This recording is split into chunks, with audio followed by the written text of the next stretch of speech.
So welcome everyone. Let us start.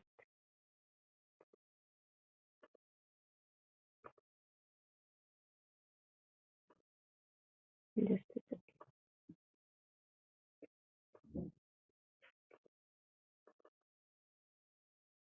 Yeah, so we have May 16, 1914, prayer by the mother with us. So anyone who would like to read it out aloud before we share our reflections, please unmute.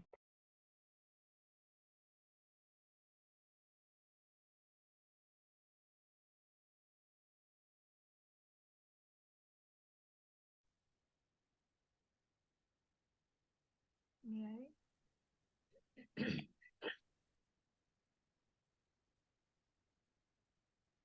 I was interrupted yesterday just when I was trying to formulate the experience I had.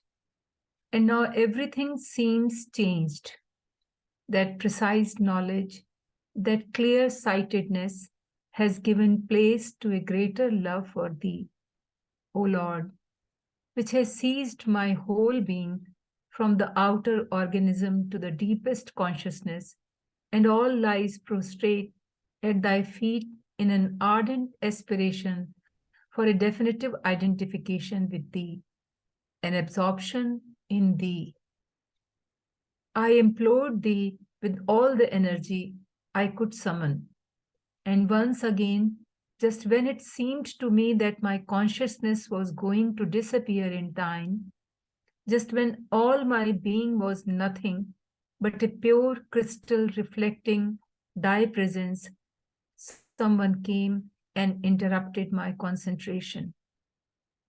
Such is indeed the symbol of the existence Thou givest me as my share, in which outer usefulness, the work for all, holds a much greater place even than the supreme realization.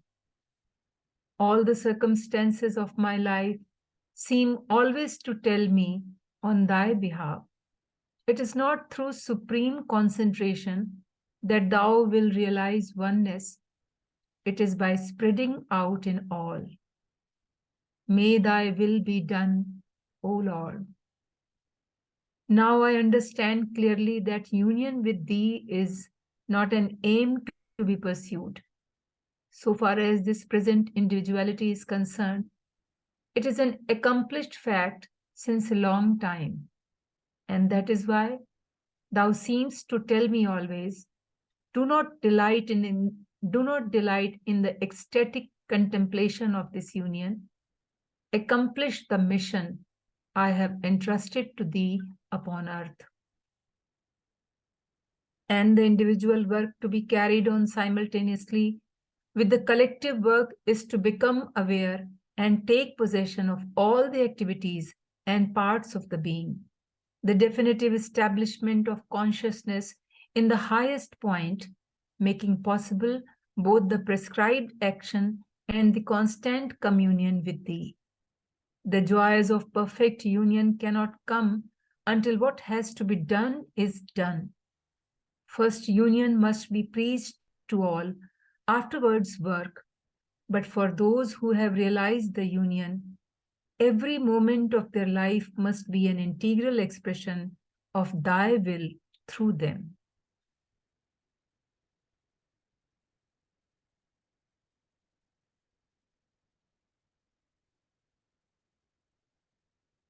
So good.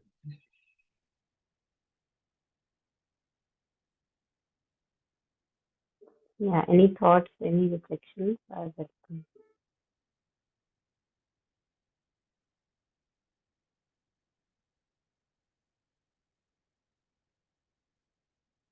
Every day what you read, it seems to me that this is just my expression, what I want to say.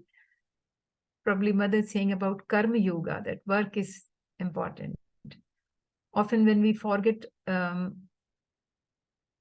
in mid of our work and all these engagement, and after that remember and then say that, why can't I remember every time in all the activities? Probably this is the answer to that also. And the last line is, can you please, last para? First, union must be preached to all, afterwards, work. But for those who have realized the union, every moment of their life must be an integral expression of thy will through them. So for us, the union is essential first, through work also. This is what I feel.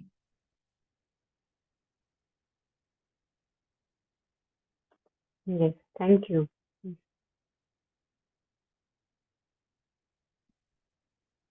Yeah, anyone else?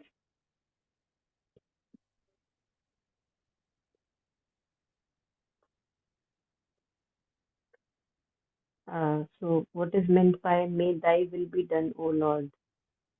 Yeah, it's a not a very simple topic, Snehi. So if you search on incarnate words about the word divine will, then you would get many, many passages by Mother Sri Aurobindo. What does it actually mean by divine will? Uh, so I think that would be good to know, good to read and reflect upon.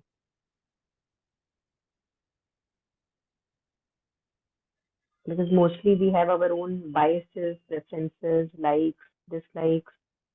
Uh, we may want the things to be in a certain way and not the other way.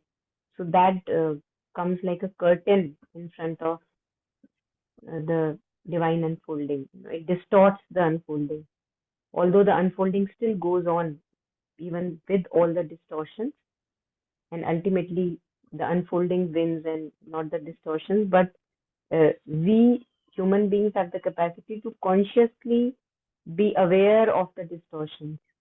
So that is why we are reading this and purifying ourselves, and so that we can less and less be of that curtain that we become from time to time in front of a true unfolding and what I would like, what the ego would like. So, yeah, that's just shortly touching upon that, but it's a complex topic. It's not just like one definition can be given, at least I can't.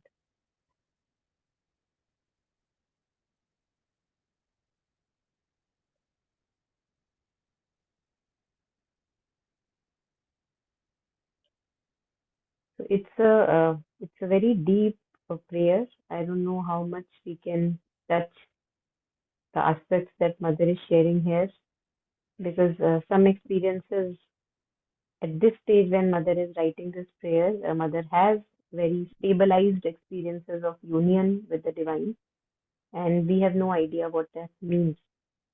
So for us, I think it would be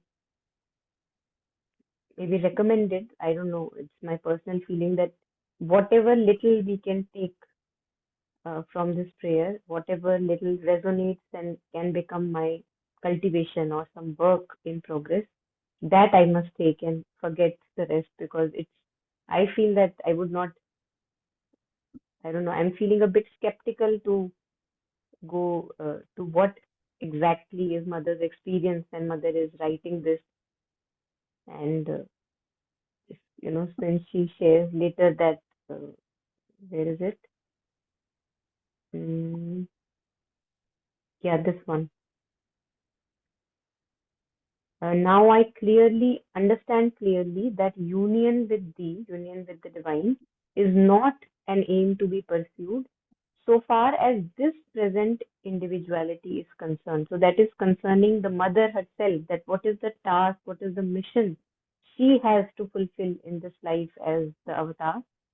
It is an accomplished fact since a long time, and for a long time she has been in this state of union. Already in 1914, we are talking of. This is the first time she comes to Pondicherry, and she is not yet the mother. She is not yet called the mother, or known as the mother.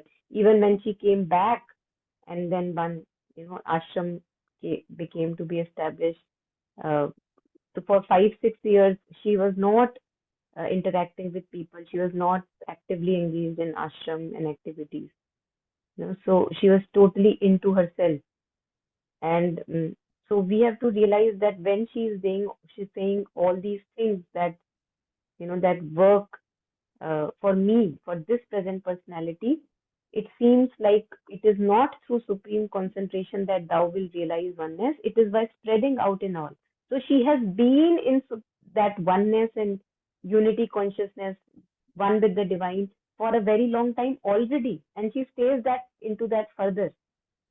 And then for her, kind of a call that comes within, that you have to, connect and whatever, engage and spread out in all. So that's mother's calling that she's getting.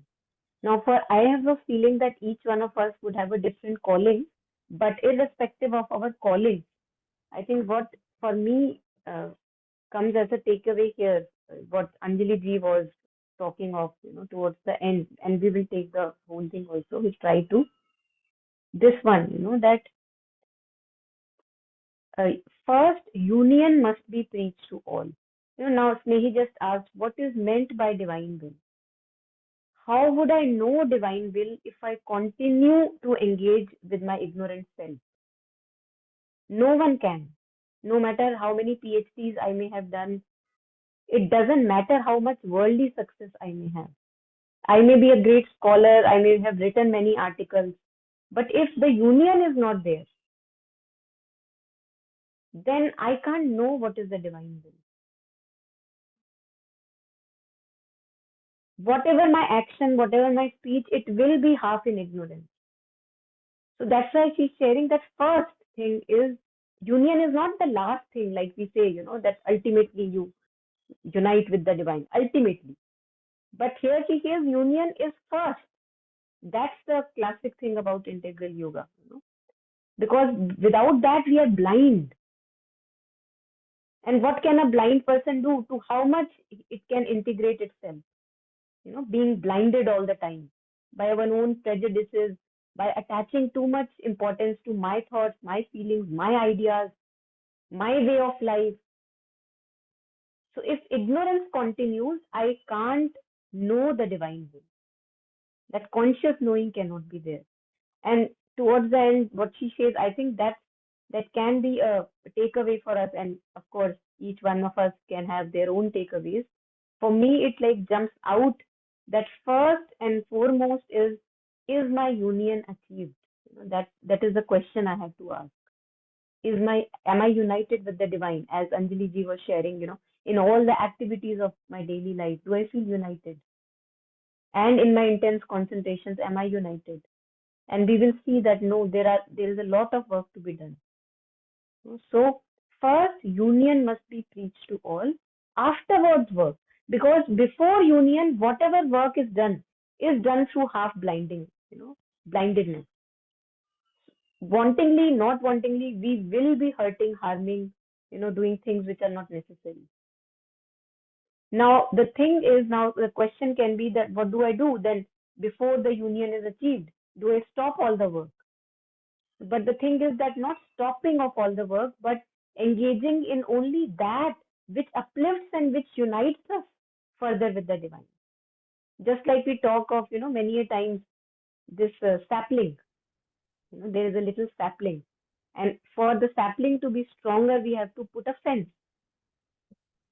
And that is why when I am on this path of union, if there has been a call within that, no, I have to, further go deeper into myself and unite at all levels, then it is very important to see what am I engaging in all the time. What kind of social activities, what kind of interactions with people am I engaging in? What kind of work I am doing? Because everything affects my consciousness. It is uplifting, empowering. Is it helping me in unification? You know. Yes, Anjali ji, you want to add? No, I just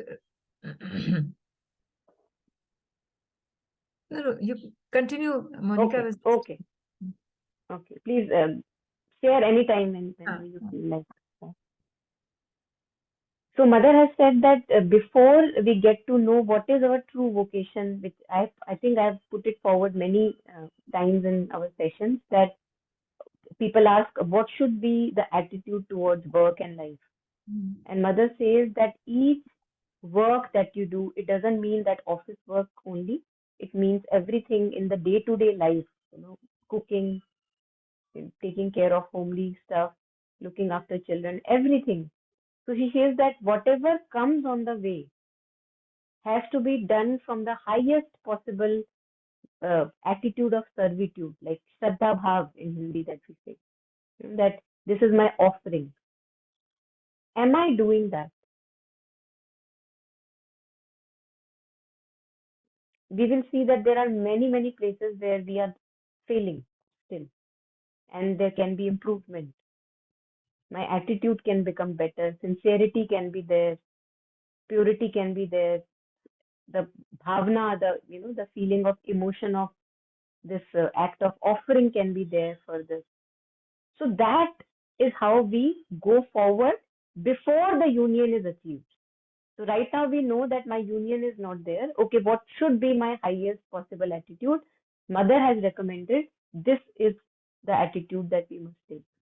And slowly then conditions or circumstances or situations then become favorable so that the true vocation or whatever, the true calling comes really so strongly forward that you can't deny it. And even then, because we get so attached to our true calling also. So that's the thing, that we can't even get attached there. That if mother has chosen this instrument for this purpose, for this much of time, okay. But when mother decides, okay, not anymore, then we should be ready to let go of it immediately without any attachment to whatever we have been thinking is our calling. We have a beautiful example with Sri Aurobindo, how he was so intensely engaged with the freedom movement in India. And then suddenly he has the call, and out of it in the sense that active participation in that sense that he was doing, it's a different matter that he still engaged through his powers and siddhis through, in the freedom struggle and also in the world war. But then he knew that he has to leave this now. And even then, I think last time or before last time, Taru was sharing that to Sri Aurobindo also it was said, this voice said that if you would not be the instrument, somebody else would be. So I think this act of detachment, the attitude of detachment to our work has to be constantly, I feel that it has to be cultivated more so in work which we think is good work. Because to good work, there are more chances of getting attached. So the sadhana must go on within ourselves, tapasya must go on within ourselves. You don't have to declare it to anyone, that look, I am doing tapasya. But, and this has to go on, but irrespective of what work we are engaging in, although whatever work I engage in, I engage it with full sincerity, full surrender, an act of servitude. So this, I believe that this last 3-4 lines are very important for all of us on the path who know that their union is not yet achieved, and not it's a different fact to touch upon the union, and it's a different fact to stabilize the union. Even when we have very strong experiences, spiritual experiences in our life, it takes many years that the experience gets stabilized in us. Otherwise it just remains a glimpse. But it takes long time for incubation of that experience, ripening, maturation of that experience. So just like that, and after the union is achieved, I think that's another phase of a life where one is totally united in all parts of the being with the divine. There is no will other than the divine that is there. Then you can't just remain in that nirvanic consciousness, passively. With integral yoga, it has to be manifested in works, action. This life has to become divine. So every moment of their life, people who have achieved union, must be an integral expression of thy will through them.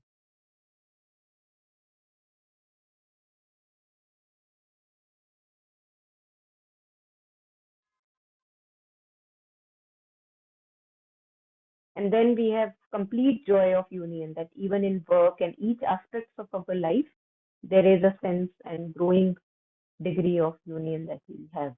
It's not that only in silent contemplation we have the feeling of being united and then it just goes away. That's not there because that would not be integral. Yeah. So yeah, this was just coming like popping out for me to take away home that is my task done? And if not, am I at it? Or there are other things which are more important? And if they are, I mean, what can we do? They are. Yeah. Anyone wants to share anything more? Yeah.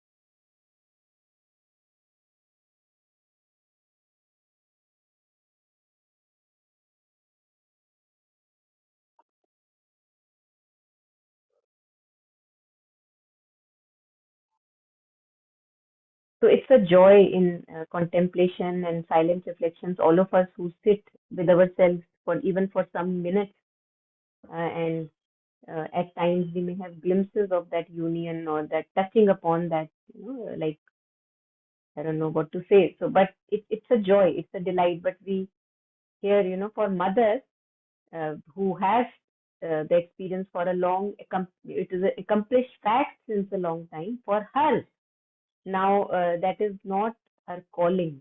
That's what she's feeling. That it is the voice that she hears is that now the work is required, active work is required, and not the joy of silent communion with the divine.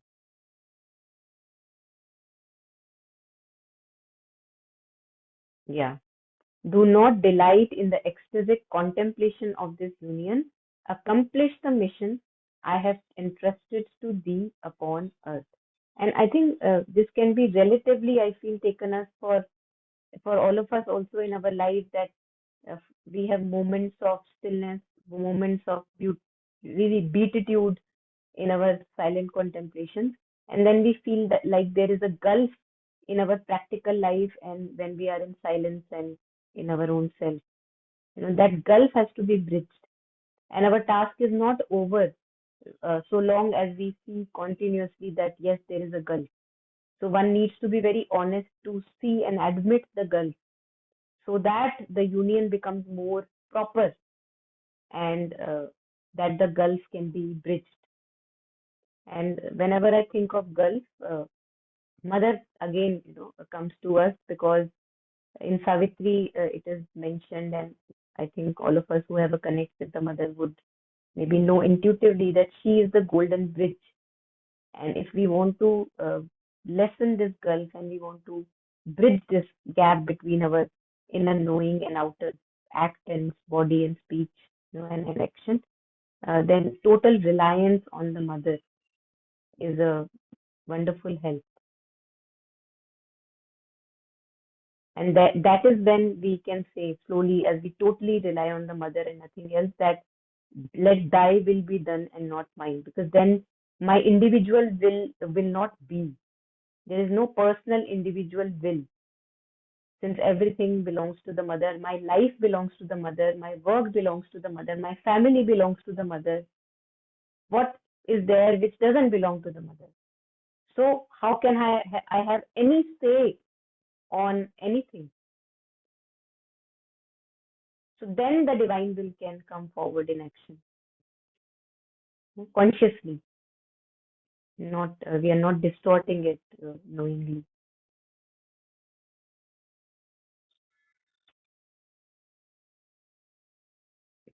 Yeah.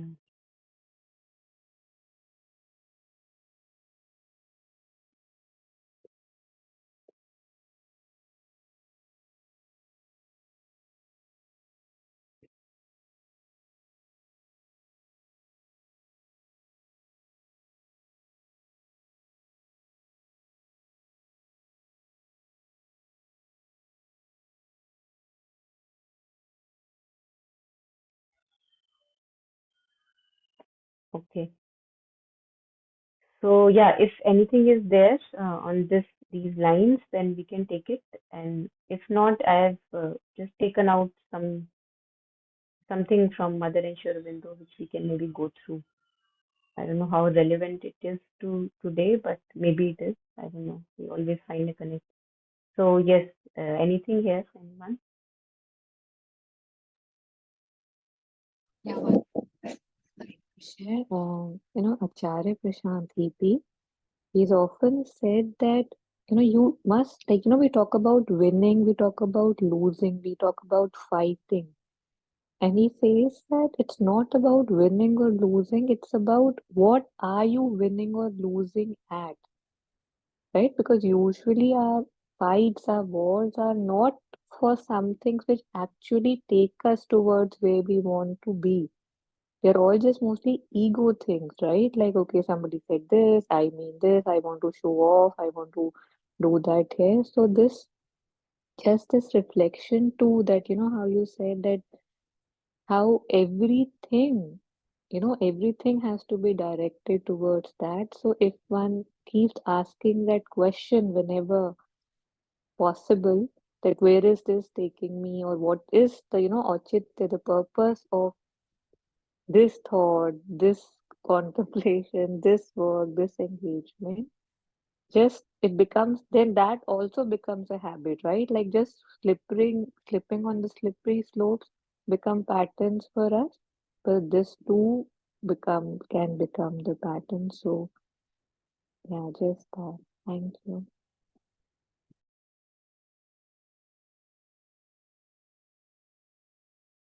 Yeah. Anyone else?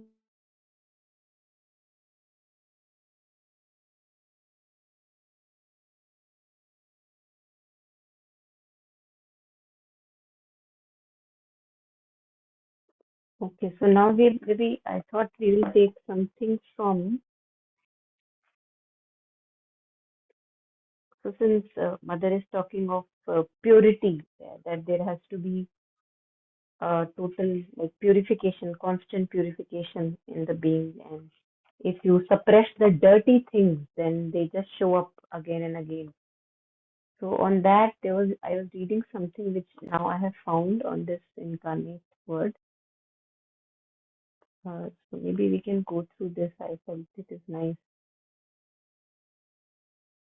Yeah.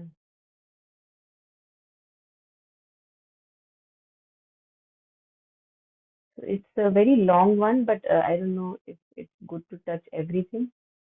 But maybe we take this part here. So Mother is talking of this inner cleanliness, and then somebody asks, um, how can one know whether the little dirty things have hidden themselves or gone? When she's talking about like looking at them and really like you're showing it torch, like you are putting torch on it and you're seeing it with clarity.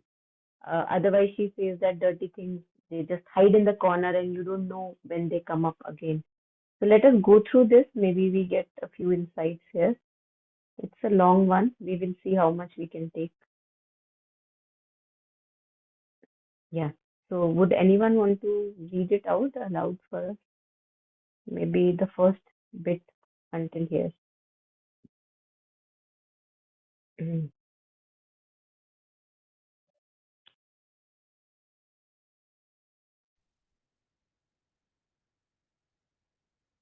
Yeah, I'll go.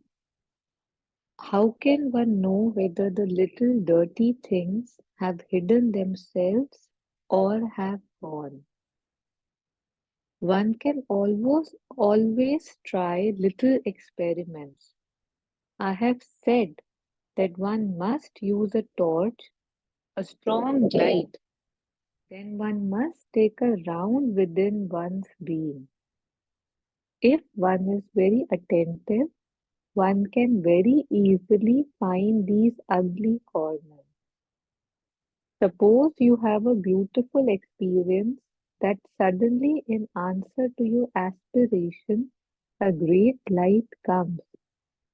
You feel all flooded with joy, force, light, beauty, and have the impression that you're on the point of being transfigured, and then it passes away.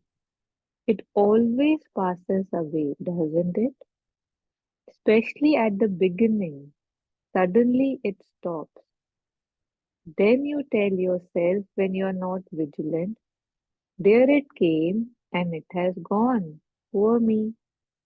It came and has gone. It just gave me a taste of the thing and then let me fall. Well, that's foolish. What you should tell yourself is, look, I was not able to keep it. And why was I not able to keep it? So you take your torch and go on a round within yourself, trying to find a very close relation between the change of consciousness and the movement accompanying the cessation of the experience. And if you are very, very, very attentive and make your round very scrupulously, you will find that suddenly some part of the vital or some part of the mind or of the body, something has not kept up, in this sense that mentally, instead of being immobile and attentive, something has begun to ask, wait a minute, what is this experience? What does it mean? Begun to try to find an explanation, what it calls an understanding, or maybe in the vital, something has begun to enjoy the experience. How pleasant it is, how I would like it to grow, how good of it, how good if it were constant, how, or something in the physical has said, oh, it's a bit hard to endure that. How long am I going to be able to keep it? It is perhaps not as obvious as all this, but it is a wee bit hidden like this somewhere. You will always find one of these three things or other analogous. Then it is there, the lantern is needed. Where is the weak point? Where is the egoism? Where is the desire? Where is that old dirt we do not want any longer? Where is that thing which turns back upon itself instead of giving itself, opening itself, losing itself, which turns back upon itself, tries to take advantage of what has happened, wants to appropriate to itself the fruit of the experience, or rather, which is too weak, too hard, too rigid to be able to follow the movement. It is that you are now on the track. You begin precisely to put the light you have just acquired upon it. It is that you must do. Focus the light upon it, turn it in such a way that the thing cannot resist it.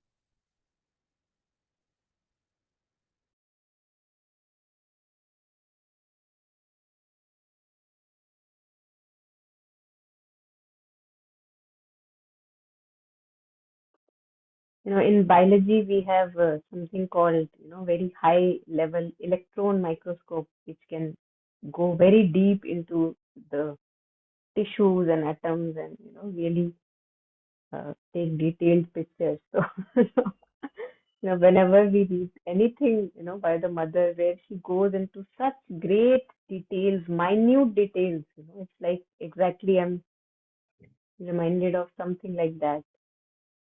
And how hard it is to put in words at times, and how beautiful it is whenever we read these words exact, like, as if she's able to just point it out, back to back, how it happens, that whole process.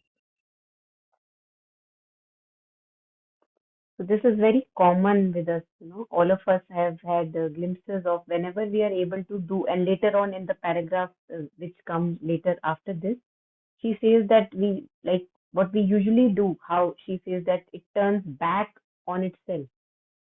So I may be engaged in something which I really love doing. It could be, writing, drawing, or taking care of somebody, anything. Now, while you are doing it, it happens that if you are doing it really well, one gets like absorbed in it. One doesn't have the sense of, oh, I am doing it. That sense is not there. But then she says that what happens is that we are not able to do that for a long time. Immediately the sense turns towards ourselves that, look, I am the one who is doing such beautiful work. And there you lose it.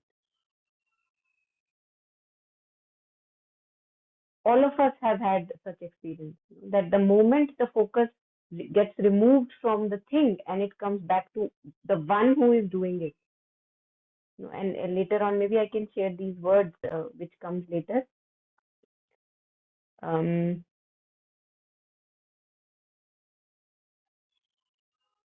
I don't know if it is here or maybe.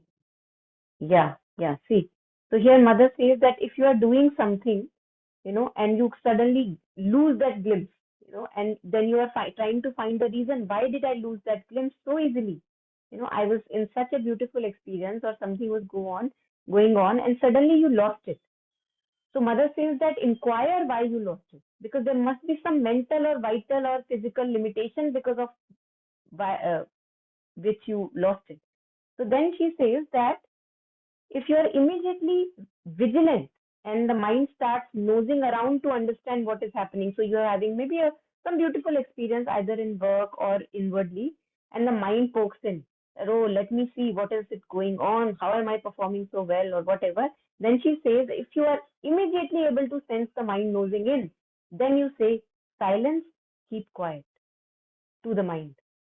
Or then the experience can continue. Then she says, if you see vital poking in, then the vital begins to say, I want it even more, I want it again, so this getting attached to that experience. Then again you can lose it. So the moment you see the vital poking in, that, oh, how beautiful, let me have it again. You say, quiet, quiet.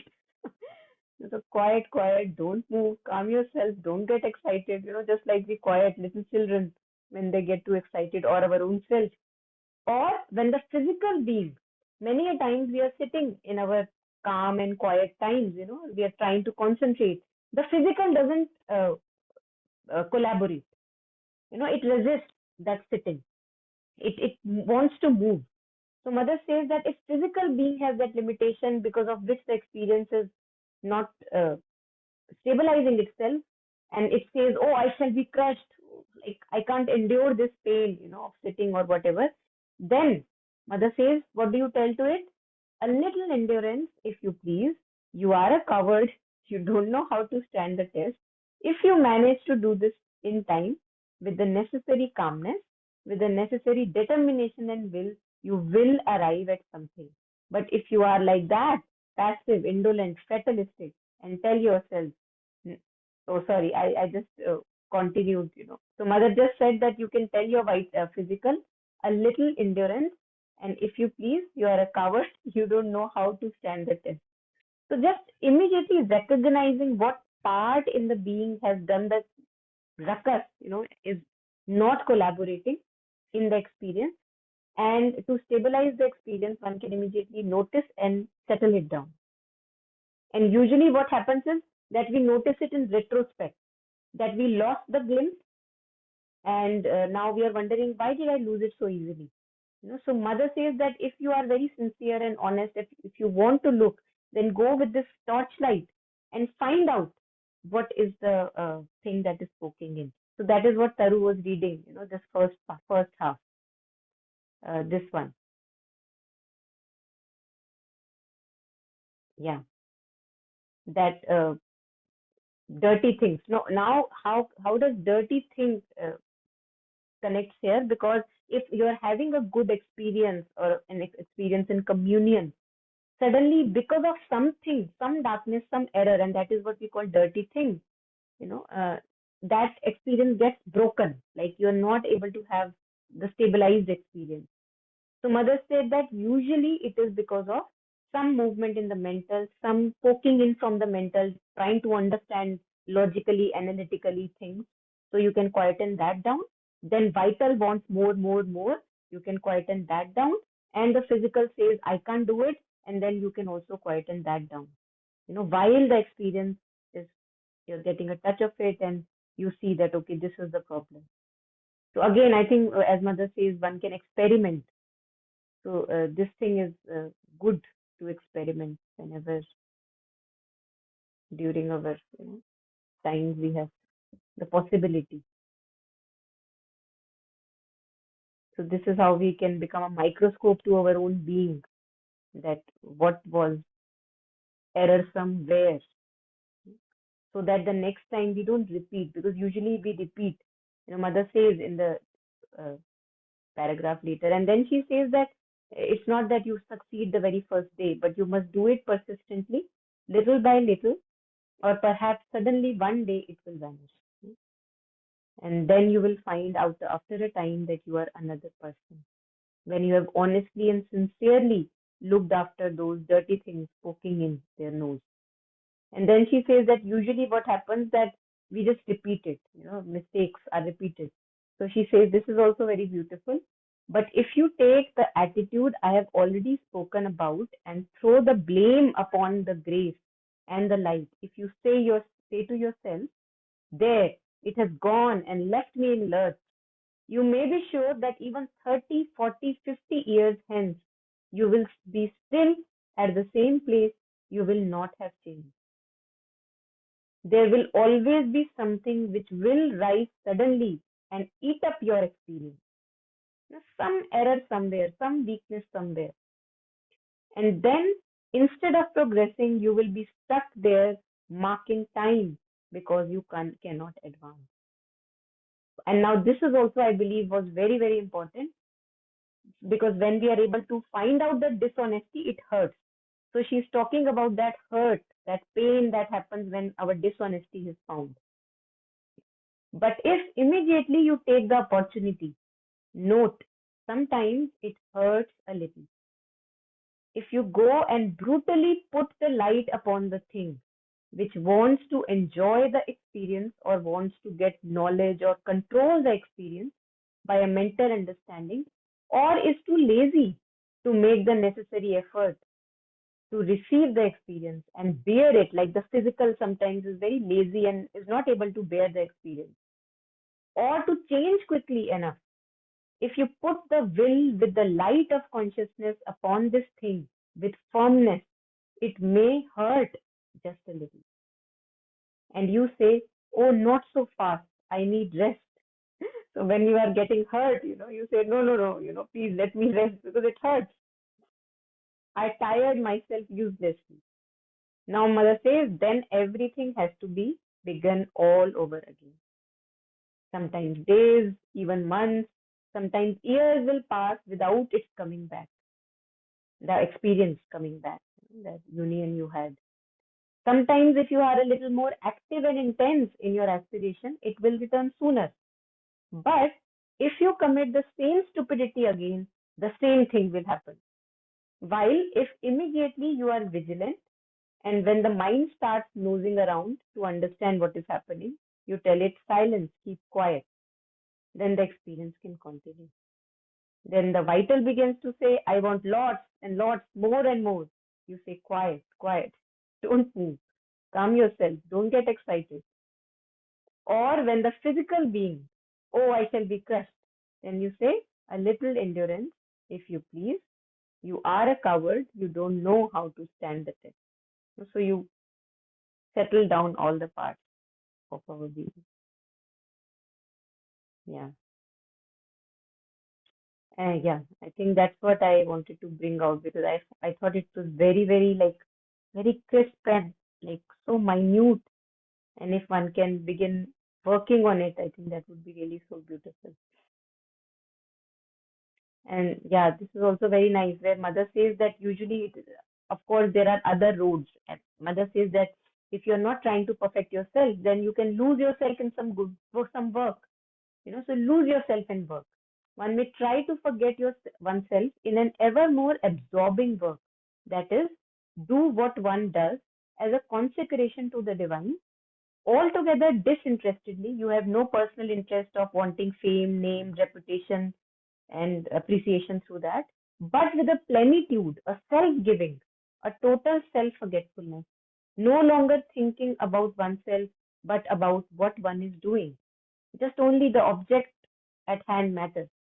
And then Mother says that this is very important, that whatever you want to do, if you want to do it well, you have to lose yourself in that. Then she says that the problem is if one looks at oneself acting, one is still in complicity with the ego. So if I am doing something and I suddenly look at myself, oh, I am doing this. Oh, how beautifully I am doing this. Then she says that you become, like trouble comes. It takes the true joy away. And then she gives an example here. Take a very amusing instance. You want to fill a bottle from another bottle. You concentrate, and you may try it as a discipline, as a gymnastic. Well, as long as you are the bottle to be filled, the bottle from which one pours, and the movement of pouring, like everything is you, you're just one with that. As long as you are only this, all goes well. But if unfortunately you think at a given moment, it is getting on well, I'm managing well, the next minute it spills over. And I can really be sure that many of us may have such experiences where things were going well, suddenly your attention turned to yourself, and you lose that beauty and intensity of that work that was going on. Yeah.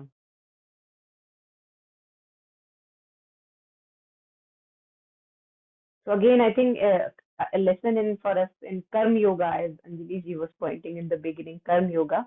If you remain someone who works, and besides, if your thoughts are go vagabonding, then you may be sure that if you are handling fragile things, they will break. If you are cooking, you will burn something, or if you are playing a game, you will miss all the balls. So it is here in this that work is a great discipline. For if truly you want to do it well, this is the only way of doing it. So again, then she talks about how when we are writing a book, if our attention turns to myself, that oh, I am the one writing a book, then you're gone. So you can the dullness in the book is back. So yeah, anything here? Anyone? I just spoke too much in a flow, but yeah, if there are anything, like any sharing, any reflection, we can take.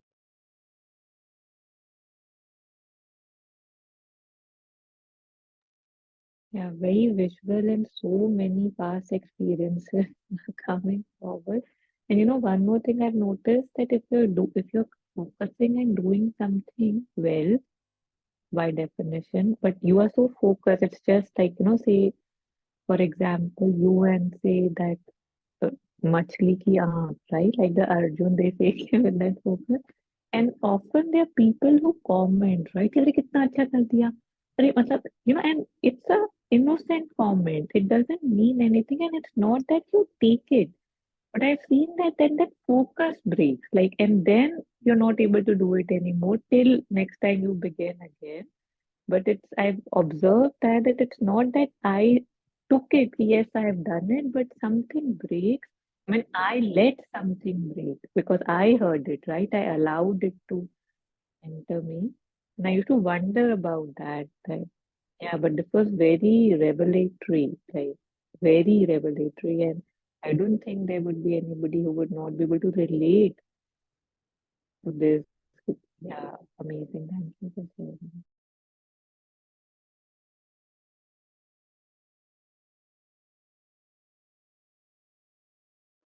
Yeah, very revelatory indeed. Yeah, any last comments, anyone, before we end today?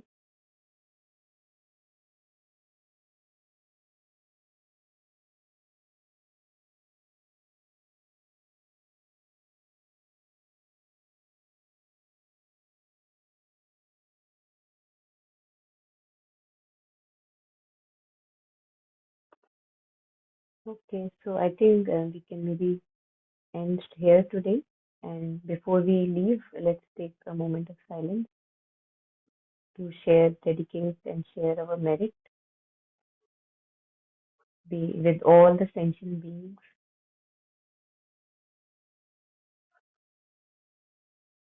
May our hearts be full, content, peaceful, minds simple, and may we have lots of progress and joy in our life.